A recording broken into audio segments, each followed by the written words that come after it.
आप सभी सम्मानित दर्शकों को पुनः क्रांतिकारी जय भीम, जय मंडल, जय संविधान, इंकलाब जिंदाबाद।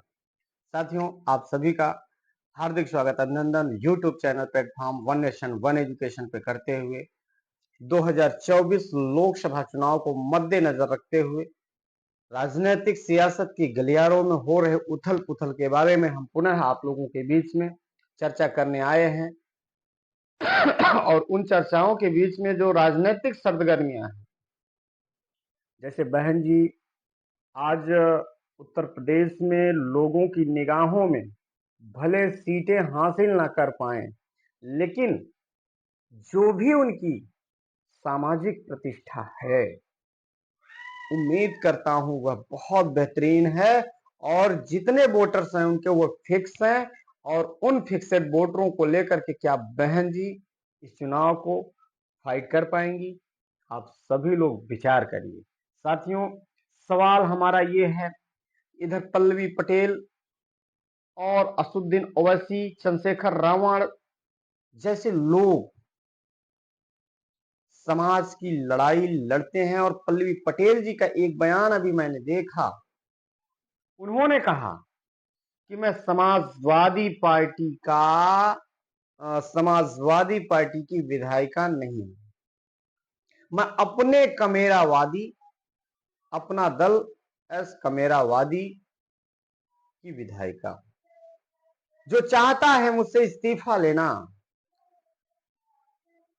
जो फार्म भर के विधानसभा मेरे खिलाफ भेज सकता है, भेज से मैं करे कार्रवाई, मैं इस्तीफा भी देने के लिए तैयार। ये आदरणीय पल्लवी पटेल जी असुद्दीन ओवैसी के साथ एक प्रेस कॉन्फ्रेंस में जैसा कि इन्होंने कहा, और आप लोगों को मैं बता दूं, और ये कयास लगाया जा रहा है कि इसके पीछे इंडिया अलायंस गठबंधन से अलग होने का सबसे बड़ा हाथ बहन कुमारी मायावती जी का है। क्यों? कि पल्लवी पटेल जब समाजवादी पार्टी से टिकट मांगी, 3 टिकट, कौशाम्बी, यमुना पार, मिर्जापुर, कौशाम्बी लोकसभा सीट मांगी और प्रयागराज यमुना पार की सीट मांगी, या फूलपुर दे दीजिए, या तो फिर एक और सीट आपकी मिर्जापुर।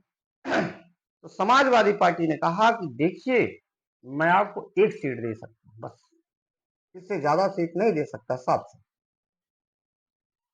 और राजमाता कृष्णा पटेल को ये लड़ाना चाहती थी फूलपुर से या मिर्जापुर से, या स्वयं इनको भी लड़ना था। तो कहने का मतलब साथियों, मैं आप सबको बता दूं कि जब ये अखिलेश यादव ने मना कर दिया, इनका जो है मन बहन कुमारी मायावती जी के पास गया, और ये स्वयं गई मिली।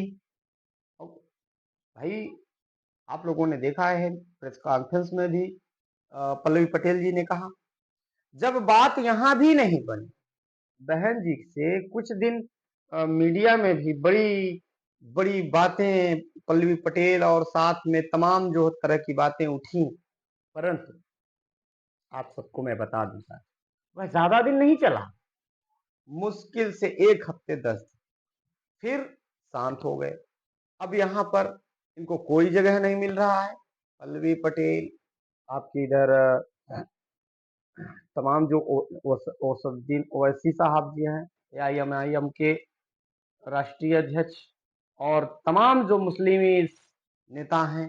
अभी आप लोगों ने एक घटना देखा, मुख्तार अंसारी जेल में, लोकतंत्र में, और इस जेल में एक कैदी मारा जाता है, या उसको हार्ट अटैक आता है, या किस तरह से जहर खा के मरता है या मारा जाता है, ये सूत्रों के मुताबिक अभी तो नहीं फाइनली हुआ है, लेकिन यह लोगों की कयास लगाकर लोगों ने देखा कि जो है उन्हें धीमा जहर दे करके मारा गया है। तमाम कंडीशनें आ रही हैं, मैं तो ये नहीं कह सकता कि क्या कैसे, क्योंकि आप सारे लोग समझ सकते हैं। साथियों, असुद्दीन ओवैसी एक अच्छा लीडर हैं, वक्ता हैं, और मुस्लिम समाज के नेतृत्व को करते हैं, अपने हक हुकूमत को लड़ते हैं। परंतु ये मैं आप सब लोग से कहना चाहता हूं, अगर इन लोगों को बहुजनों के प्रति चिंता है, अगर बहुजनों के प्रति चिंता है, अपने लोगों के प्रति चिंता है, आप लोग आपस में क्यों नहीं समझौता करते? आप लोग सारे लोग आपस में क्यों नहीं मिल रहे हैं? आप लोग सारे लोग बहुजनों की ताकत को बारी बारी से तोड़ रहे हैं, जगह जगह से तोड़ रहे हैं। आप अलग पीडीए की बात करें, इंडिया अलायंस गठबंधन समाजवादी पार्टी के लोग, इधर पीडीएम का नारा, पिछड़ा दलित मुस्लिम और पिछड़ा दलित अल्पसंख्यक, क्या अंतर है?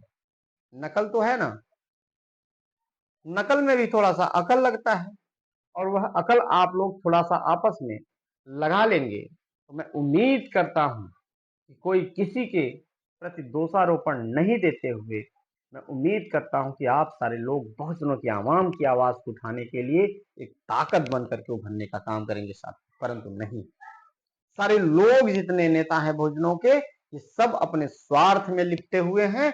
और इधर चाहे बीजेपी में केशव प्रसाद मौर्य जी को ले लीजिए, आज गुलामी भले कर रहे हैं, गुलाम भले कर हैं, भले अपने समाज का काम नहीं कर रहे हैं, भले कोई मारा जा रहा है, लेकिन अस्थाई तो है, एक जगह अस्थाई तो है माननीय केशव प्रसाद मौर्य जी। इसी तरह अस्थायित्व चाहिए। आप लोगों का कोई ठिकाना नहीं है। अभी मैं बात करूं राष्ट्रीय अध्यक्षों के, सलाह जो है एक 10 बीघे में मंच बना दिया जाए और राष्ट्रीय अध्यक्षों को आमंत्रित किया जाए तो राष्ट्रीय अध्यक्ष ज्यादा हो जाएंगे, मंच छोटा हो जाएगा, लेकिन समाज की जब जरूरत पड़ती है तो सारे नेता भाग खड़े होते हैं, कोई किसी का साथ नहीं देता। ये सब आज जो लड़ रहे हैं, अलग अलग भाग रहे हैं कि मैं ये कर दूंगा, मैं ये कर दूंगी, ये सब नाटक है।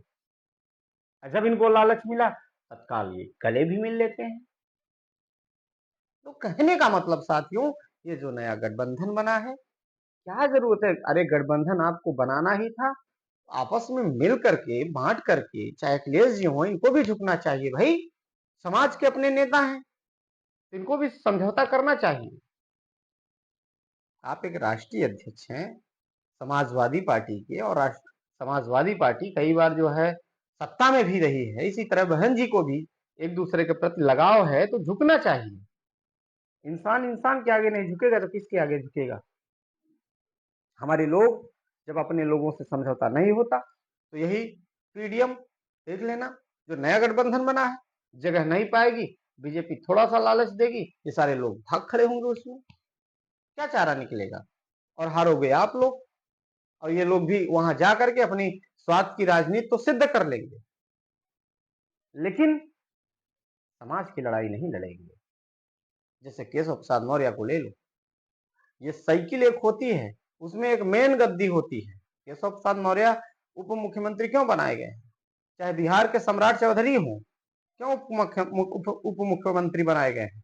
ये सब साइकिल के डंडे के छोटी वाली गद्दी है, और उस गद्दी को डंडे में इसलिए लगाई जाती थी कि बच्चा रोए ना। इन लोगों को छोटी सी गद्दी उप मुख्यमंत्री के रूप में मिला है, और एक 8 हेलीकॉप्टर मिल जाता है, अपन उड़न खटोला लेकर के, 4 गार्ड लेकर के घूम रहे हैं। पैसा की कमी नहीं है बीजेपी के पास, और वोट दिलाने के लिए हमारे तमाम समाज के जो चमचे हैं इनके पीछे पीछे लगे हुए हैं। जब समाज के स्वाभिमान की बात होती है सब सारे लोग सन्न हो जाते हैं। ये तमाम चीजें हैं साथी, तो विचार करिए आप लोग। हम तो बार बार ये कहेंगे, लोकसभा चुनाव इस देश का एक ऐसा चुनाव बनने जा रहा है जो गरीबों के शोषण को रोकेगा, या तो फिर अति से भी ज्यादा अत्याचार गरीबों पर होना शुरू हो जाएगा, और यहीं से क्रांति शुरू होगी, ये बात भी याद रखना। आप सभी लोगों से विदा लेते हैं, विचार करिएगा। क्रांतिकारी जय भीम, जय मंडल, जय संविधान, इंकलाब जिंदाबाद। पुनः आप लोगों के बीच में नए विचारों के साथ हाजिर होंगे। अगर आप लोग चैनल को नहीं सब्सक्राइब किए हैं तो चैनल को जरूर सब्सक्राइब करें। बहुत बहुत धन्यवाद।